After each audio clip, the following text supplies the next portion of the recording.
యజమాని అన్న తర్వాత తన వద్ద పనిచేసే సిబ్బందిని ఓ మాట అనడం సహజం. సరిగ్గా పని చేయడం లేదనో, చెప్పిన మాట వినడం లేదనో యజమానులు అప్పుడప్పుడు తిడుతూనే ఉంటారు. మరికొందరు చనువు కొద్దీ ప్రేమగానే కోప్పడతారు.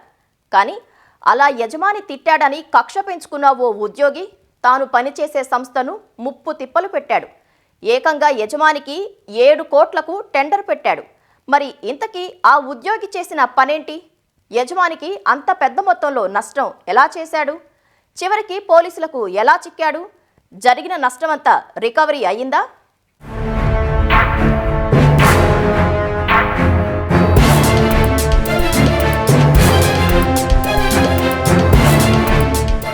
ఆర్థిక లావాదేవీలు ఎక్కువగా జరిగే సంస్థల్లో ఎంతో నమ్మకమైన వారినే పనికి పెట్టుకుంటారు. బంగారం తాకట్టు పెట్టుకునే ఫైనాన్స్ సంస్థల్లో అయితే 1కి 10 సార్లు ఎంక్వైరీ చేసిగానే నియమించుకోరు. అలాగే అక్కడ పనిచేసే సిబ్బందితోనూ యజమానులు ఎంతో మర్యాదగా వ్యవహరిస్తుంటారు. ఎందుకంటే ప్రజలకు చెందిన కోట్లాది రూపాయల విలువైన సొత్తు వారి చేతుల మీదుగానే లావాదేవీలు జరుగుతుంటాయి.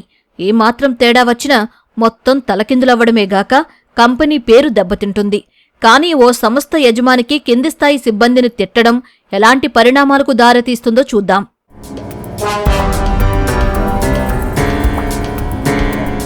తిరుపతి జిల్లా నాయుడుపేటకు చెందిన ఉమా మహేష్ కనకదుర్గ గోల్డ్ లోన్ సంస్థలో ఆడిటర్గా పనిచేస్తున్నాడు.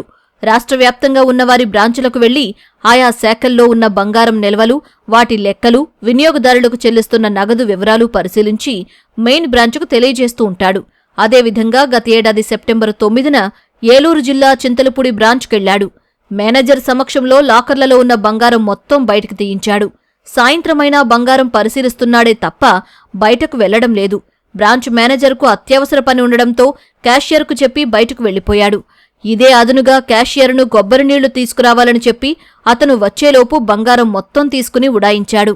చింతలపూడి కనకదుర్గ ఫైనాన్స్ శాఖ దాంట్లో ఆడిటర్గా పనిచేసే వడ్లమూడి ఉమా మహేష్ అక్కడికి వచ్చి ఆడిటర్గా అతను మొత్తం అక్కడ ఉన్న గోల్డ్ అంతా ఒకసారి తనిఖీ చేసి ఆ తనిఖీ చేసినవన్నీ ప్యాకెట్స్ కట్టుకొని ఒకేసారి అతను అక్కడి నుంచి ఆ గోల్డ్ తోటి ఉడాయించడం జరిగింది.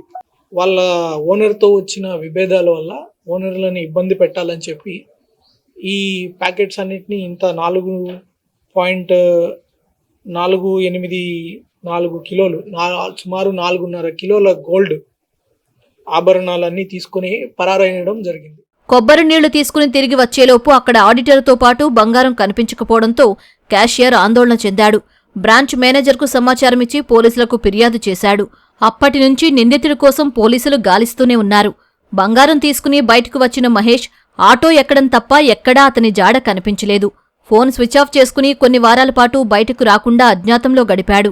అతని ఫోటో సేకరించిన పోలీసులు రాష్ట్రంలోని అన్ని పోలీస్ స్టేషన్లతో పాటు బంగారం దుకాణాలకు పంపారు. మరోవైపు సీసీ కెమెరాలు జల్లెడ పట్టారు. ఎట్టకేలకు కృష్ణా జిల్లా నాగాయలంకలో ఉన్నట్లు సైబర్ సెల్ ద్వారా గుర్తించారు.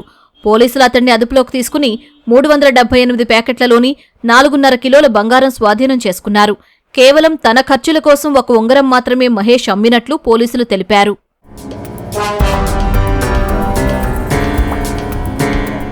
చోరీ చేసిన సొత్తు ఎవరైనా అమ్ముకుని సొమ్ము చేసుకుంటారు. కాని ఉమామహేష్ మాత్రం అలా చేయలేదు. కేవలం తన యజమానిపై ఉన్న కోపంతో అతన్ని ఇబ్బంది పెట్టాలన్న ఉద్దేశంతోనే బంగారం తీసుకెళ్లాడు తప్ప ఆ సొత్తు దొంగిలించాలని అతను అనుకోలేదని పోలీసులు వెల్లడించారు.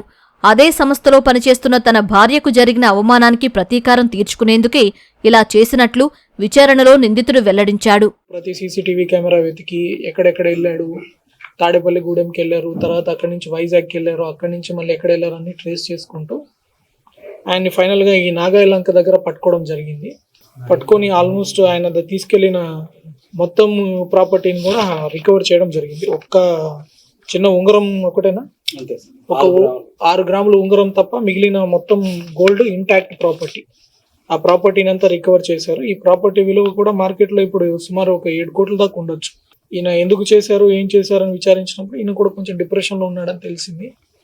వాళ్ళ వైఫ్ని ఏదో తిట్టారు అని చెప్పి ఓనర్స్ దానికి ప్రతీకార చర్యగా వాళ్ళని కూడా ఇబ్బంది పెట్టాలని చెప్పి ఇలా తీసుకెళ్ళిపోయి అజ్ఞాతంలో ఉండి పోలీసులు విపరీతంగా తిరుగుతున్నారు. అన్ని దగ్గర ఫోటో వచ్చింది. ఇంకా మనం తప్పించుకోలేము, మనం ఎక్కడికైనా వెళ్ళినా దొరికిపోతారా అన్న ఒక భావన కూడా ఆయనకి కలిగింది. అమ్మలో ఎక్కడో పోయాడు. పోయిన బంగారం మొత్తం రికవరీ అవడంతో కనకదుర్గ సంస్థ యజమానితో పాటు అక్కడ బంగారం తాకట్టు పెట్టిన వారు సైతం ఊపిరి పీల్చుకున్నారు.